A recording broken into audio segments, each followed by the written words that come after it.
Hello. Is this working? Yep. Okay. Last year, I made a $1,000 bet with my younger cousin.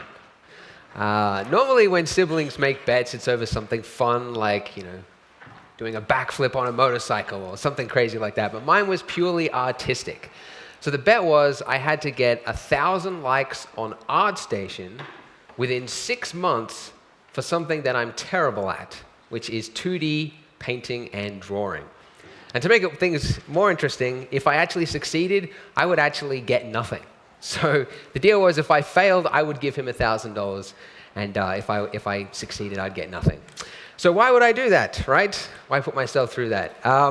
Basically, I've always wanted to learn painting, but somehow the motivation was never there. And then I learned about loss aversion, which is that you're much more motivated to stick with something when you have something to lose. And it worked. So for the next 6 months, almost every single day, I was drawing, painting, going to drawing classes on weekends, all sorts of things, learning to draw. And I'm pleased to say that with just 3 days left in the challenge, I disappointed my cousin by reaching the 1,000 likes on ArtStation. Now, I don't say this to impress anyone, of course. I say it because while I learned a lot about drawing and painting, I learned a lot more about how to be an effective artist. Because previous to this, the way I'd learned Blender was the way most people learn new things, which is, they learn it when they have time, they, drift around, they watch tutorials wherever. But when you have something to lose, like $1,000, it really throws things into question. So what I've done is I've distilled down the 7 biggest lessons, the 7 biggest habits into this presentation. And throughout it, I'll also talk about the habits that some of the world-class professionals today use. So you'll learn what, for example, Stephen King, Pixar, and even Kanye West have in common. So, guys interested? Yeah. All right, good, yay. Okay, so first habit is, deceptively simple. Daily work. You need to be working on your task, your artwork, whatever creative goal you have, every single day. Now, when you think of this, you think, why every single day? Why can't I just do it when I have time? Like, if I worked 1 hour Monday to Friday, by the weekend, that's just 5 hours. Why can't I just do 5 hours on Saturday or Sunday, right? Well, the thing is that these large blocks of time that we imagine, they very rarely ever pan out. And this is why most great artists across history achieved whatever it is that they do, writing books, writing music, whatever it is, by putting in time every single day. So, for example, J.K. Rowling wrote The World of Hogwarts, Harry Potter, across 5 years. And she did that whilst raising a child. And instead of waiting for these big, grand moments where she'd have free time on a weekend far away where she could block it off with the child's and a babysitter, she worked on any spare chance she had every single day. Jerry Seinfeld wrote the Seinfeld series by putting an X on the calendar for every single day that he wrote jokes. And then after he had a couple of days in a row, his next goal was to just not break that chain. Mike Birbiglia, another comedian and a screenwriter, found that he was putting off writing his movie script because he had too many meetings with other people. So instead what he did something interesting, which was to make himself a meeting with his script every day at the cafe, to sit down for 2 hours at a laptop and type away. And he found by doing that, he wouldn't put it off. And personally, from a personal experience, I could speak on daily work in that it sounds simple. Like, who wouldn't want to work every single day, right? Like, everybody would want to do that. Why don't people do it? And the thing is that after you've worked a whole day at the office, listening to your boss ramble about stuff, you come home, you're tired. Last thing you want to do is punish yourself by learning something new. Instead, you end up on Netflix, Reddit, video games, whatever it is, right? So one thing that I found worked for me was to agree to do the smallest amount of work possible. So in my case, it was to put the pencil on a paper and draw 1 line. So on days when I felt like, I can't do anything, I don't want to do anything, I've had such a tough day, I just want to sit and relax, I'd say, all right, well, can I do one line? So I go, all right, I can do one line. So the thing is by the time you clear the table, get the notebook out, you get all your pencils ready, you get the sharpener, you get the eraser, you get the chair, the lighting, you sit down. By the time you do all that, of course, you don't stop at one line. Before you know it, you've done a couple of hours and you've just lost track of time. So that getting started is often the hardest part about it. Once you can do that, it's fine. So that's what worked for me. Obviously, it's a much bigger topic, motivation. There's a bunch of books on it if you're interested.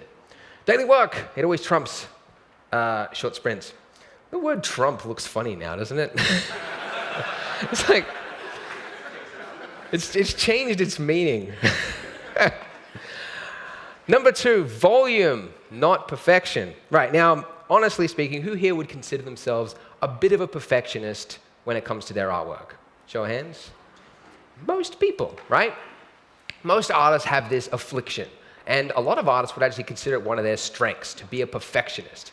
Now, while you should be striving for a high standard of excellence and for bettering the work that you did last, being a perfectionist actually undermines your growth because it prevents you from reaching the next epiphany, the next lesson. So Ira Glass from the famous This American Life radio show said it best by saying that the most important thing you can do is a lot of work.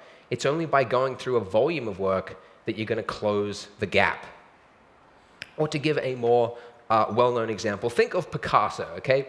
Most people can really only pinpoint sort of a handful of his works and go like, yeah, that's Picasso, right? We know that. But actually, his library of work includes 1,800 paintings, 1,200 sculptures, 2,800 ceramics, and 12,000 drawings, and this isn't including prints, rugs, or tapestries. So Picasso has a huge volume of work, and most of us can really only pinpoint the hits, the big ones that really went on to success. So he has this huge volume of work, and if you're wondering if the volume of work had anything to do with the success, researchers say that it did. So they did a study on 15,000 musical compositions from Beethoven, Mozart, things like that, and they found that the more compositions that a composer produced in a 5-year period, the greater spike in the odds that they actually created a hit. So volume is very important.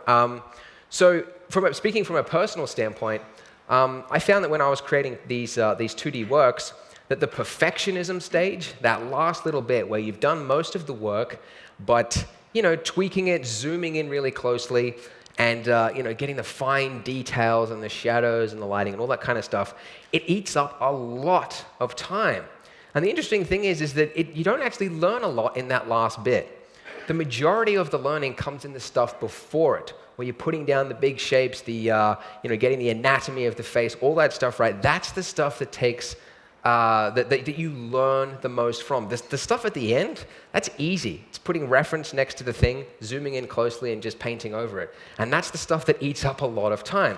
So my point is that if you're a perfectionist, you're not able to get to the next lesson, to get to the next big epiphany. So volume, not perfection. Get on with your next work. That's number 2. Number 3, steal. Right. So it's common to look at the work of our idols and just assume that they were born to do whatever it is they do. That Rembrandt, just first time he started painting, he just had this idea for how to paint light and shadow. Or that Quentin Tarantino just was born to make these fun, interesting stories, right? But that's not how the human brain works. It's always built upon the ideas before it. So our idols, the stuff that we look at and go like, they're such an original. How did they do this thing? They built upon stuff, their idols, stuff that they loved. And this is why if you look across history, you'll find that most great artists recommend stealing. So David Bowie says, the only art I'll ever study is stuff that I can steal from. Steve Jobs openly admitted in an interview that they're shameless about stealing their great ideas. And you've got Banksy stealing the stealing quote from Pablo Picasso. Love that one. So if you're curious, like, well, why are all these people suggesting stealing? Stealing is immoral. That's what we grew up with. That's wrong. Well, there's a difference between good theft and bad theft, and this is outlined in the book Steal Like an Artist. Really, there's a list there, but the one that really stands out to me, the most important one, is third from the top. Stealing from many versus stealing from one person. You steal from one person, that's called plagiarism. You steal from many, people can't tell. Or, as Gary Painter put it best, if you have one person you're influenced by, everyone will say that you're the next whoever. But if you rip off 100 people, everyone will say, you're so original. So one thing I would recommend is find your idols. Find things that you truly love right now. And this is very easy to do with the internet world today. You can just go on ArtStation and find stuff you love. So this is what I did. At the start of my challenge, I started an Evernote file, and I just went through ArtStation, and I just copy-pasted the stuff that I loved and put it into one file. You don't have to be don't overthink it, don't over-discriminate. I didn't even quote the artist. I don't know who some of these people even are. I just copied and pasted it. And this worked as both reference and inspiration in the future. So when I was making a face and I didn't know, something wasn't right about the eyes, I just opened this up, went to all these different ones, and I'm like, oh, that's how they did that, that's how they did that. And then on days, like really dark days when I really wasn't motivated to work, this also works as inspiration. Because opening it up reminds you of why you got started. Stuff that you love, truly. Not thinking about traditional painters or anything like that. Stuff that you truly love. So that's steal. Find your idols and steal from them. Number 4, conscious learning. So show of hands, who has heard that practice makes perfect? Most people. And the other one, of course, is, if you want to get good at something, you want to master something, you need 10,000 hours of practice, right? Well, I used to think this was the case, and this was the advice that I give to people in my podcasts or my tutorials. I say, someone emails and says, I want to get good at Blender. I say, you got to practice. Practice, practice, practice, practice, practice. But the thing is that this isn't really, that's not all it is, because the human brain is wired to avoid pain. So practice can actually, if you're not careful about it, it can become a source of procrastination. So we tend to think of practice like this, like the more time I put in, the greater the results will be, and it'll be a linear graph. But really, it sort of becomes a little bit like this. You get a little bit of growth at the start, but after that you can sort of stagnate with just pure practice. So, and I actually, before I started my challenge, I had the chance to, I just emailed some people that I liked, and I was like, hey, can I ask you a couple of questions about painting? And one of them was the artist Eflem Mercier, which I love his work, incredible. And he said something I'd never heard of before, which was that one of the biggest wastes of time is not being conscious of what you're doing, or in other words, doodling around. And it didn't really occur to me until later on what he actually meant. So one thing I like to do by myself when I'm working at home, just on the computer, it's very lonely work, what I do. I don't talk with a lot of people. And so at the end of the day, sometimes what I like to do is I just like to hear people talk. So I put on my headphones and I listen to podcasts, Bill Burr or Your Mum's House podcast, a lot of comedian talk, and it's relaxing to me. So what I'd do is I'd open up a notepad, I'd put on the earbuds, and I'd listen to podcasts, and I would just sketch. Not really a goal in mind, but I would just sketch. And what I was doing was not good. It was really quite horrible, actually. Some of them don't even look like people. But I thought, the age-old mantra, practice makes perfect. If I just keep at it, I'll get better. But I looked through the previous work. I flipped through the pages, and I noticed that from a couple of weeks ago, there wasn't any difference between them. Like, I wasn't getting better over time. They were sort of about the same. And I thought, well, I'm putting in more and more hours here, but I'm not learning. So I thought, okay, well, I've got to go back and I've got to learn something. Believe it or not, I actually hate watching some tutorials. Some tutorials, especially drawing theory videos, can be incredibly dry stuff.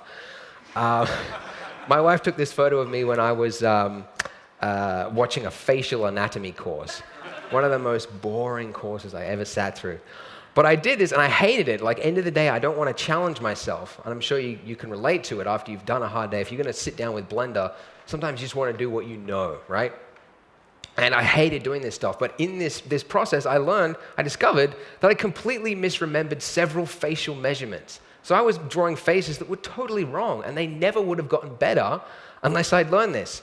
So after I completed this, my faces improved almost immediately, just like that, because I stopped to relearn. Had I continued just practicing, practice makes perfect, it wouldn't have gotten better. So really, this graph looks a bit better like this.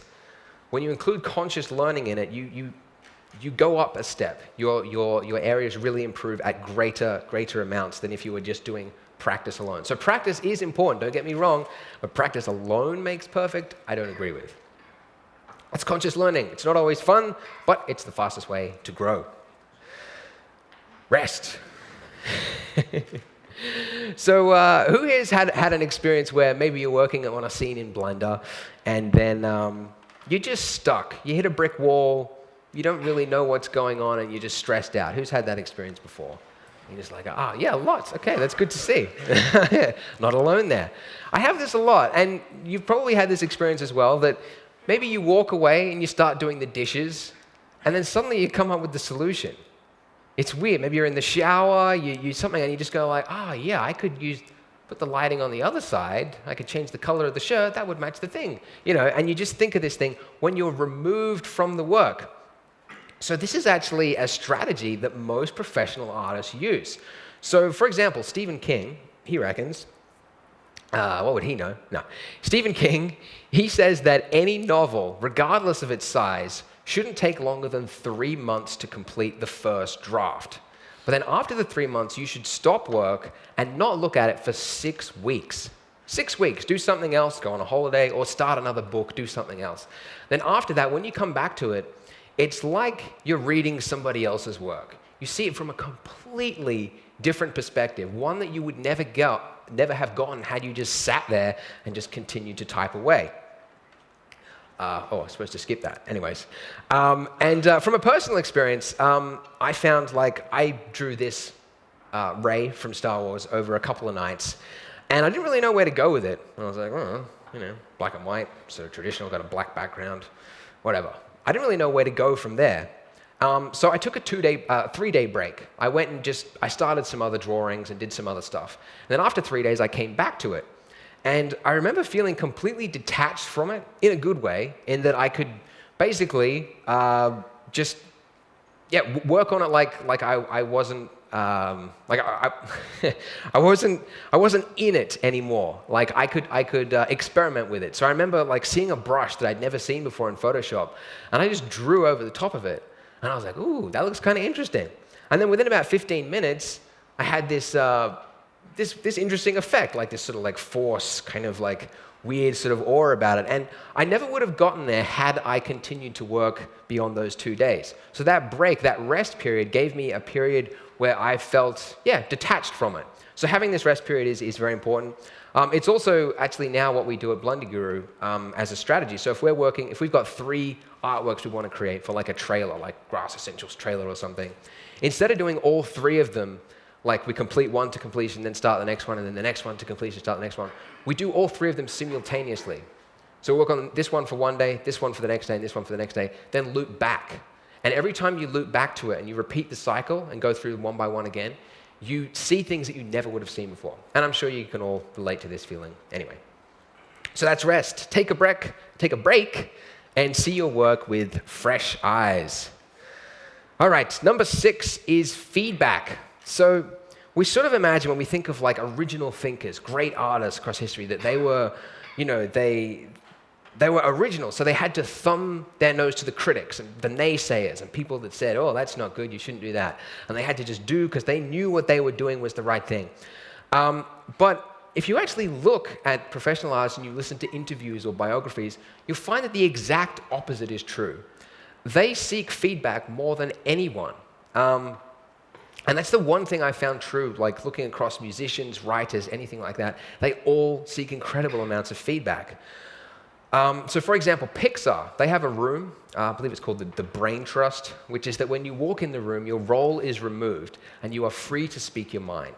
So you could be a junior artist day 1, and you could sit down and you could say, this movie sucks.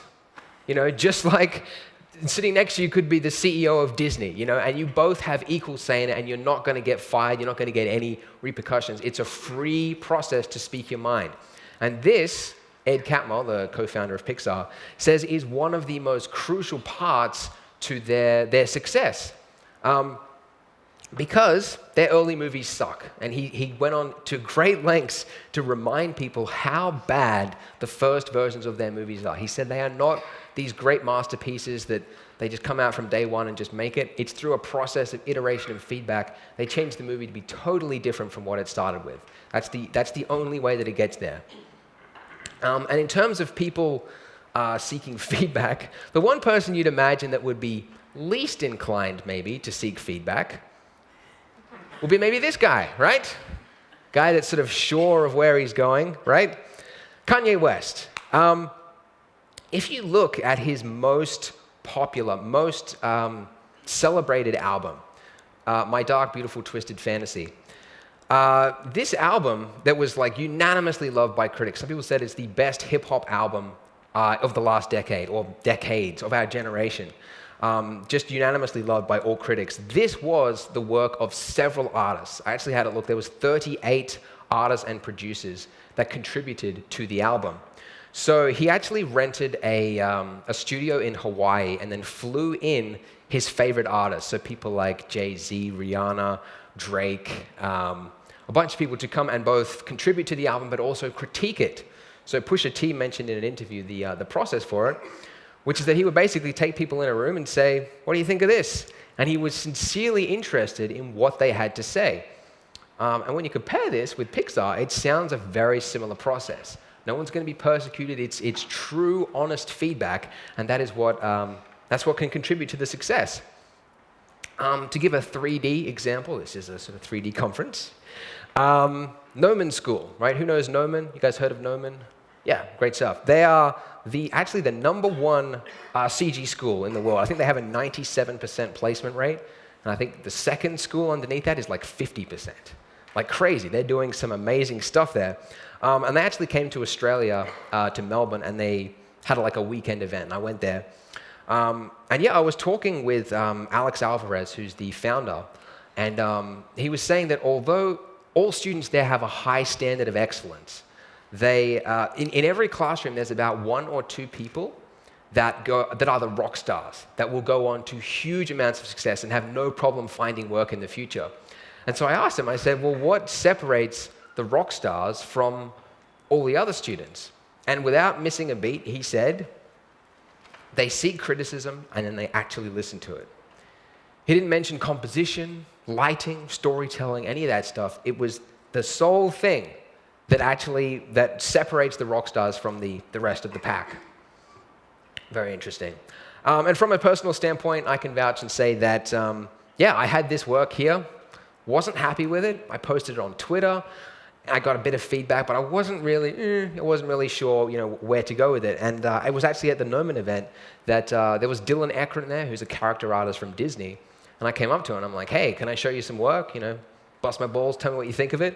And he said, sure. Took out my iPhone, and straight away he pointed out, he goes, you got 2 different sources of lighting, looks very odd, backlit and frontlit, doesn't match.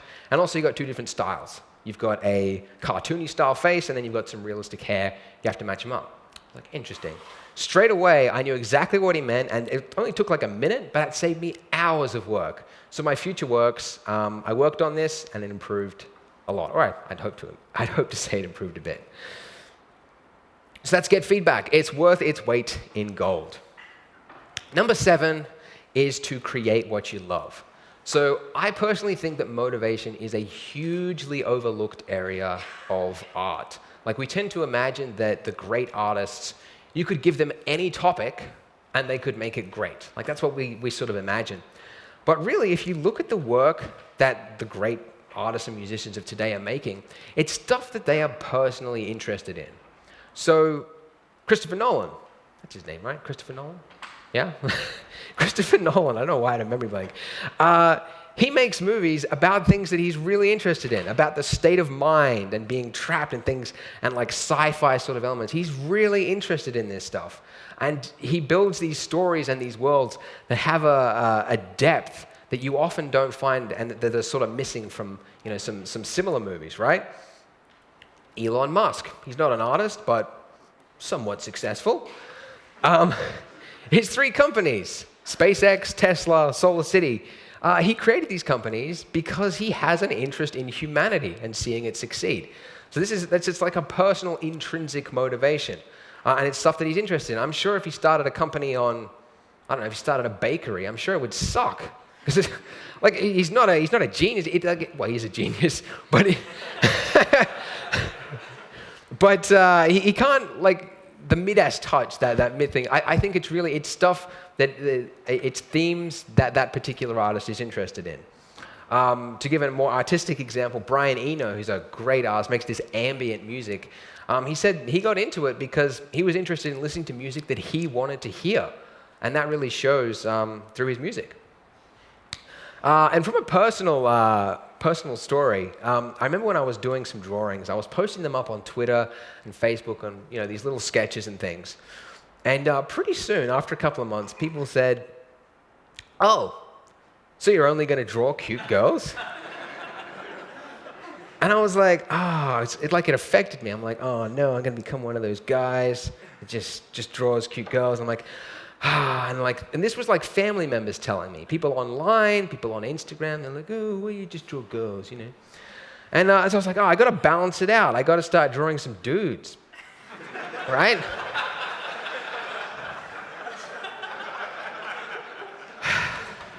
So I started drawing some guys, and it just didn't work. My heart wasn't in it, right? Hector, Salamanca, I loved the series, but I just wasn't interested in it.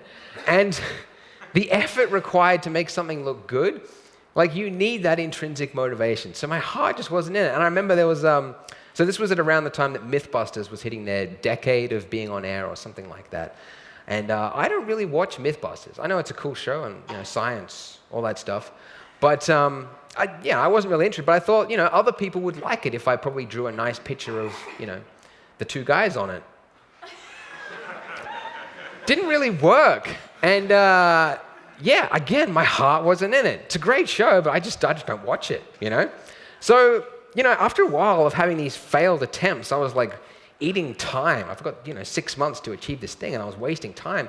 And then I had this epiphany, like who gives a shit what people think, right? Like, who cares? And so I went back and I started doing the stuff that I really loved, which was, like, honestly, I find girls to be a lot more of an attractive subject than most guys. Right? That's just what I think. And look, there's enough red tape in life, like the government telling you what you can do, your boss telling you what you can work on. Art is one of the few fields where you get to do what you truly are interested in. And so I personally think that when you start letting other people interfere and tell you what you should and shouldn't do, I think it's a big mistake. So create what you love. You'll make better work, honestly you will, and you'll stay motivated in the long run. So that's the summary. Daily work, put in work every single day. Focus on habit building, very important. Don't be a perfectionist, although you think it's a good thing, it's generally not. Find your idols, steal from them. And conscious learning, although it kind of sucks, you do need to go through and find what your weaknesses are and attack them. Have a break. That's often better than just working through it. Get feedback from everybody. It's not a good thing to be putting your head in your sand and going through it. And then finally, create what you love. Thank you.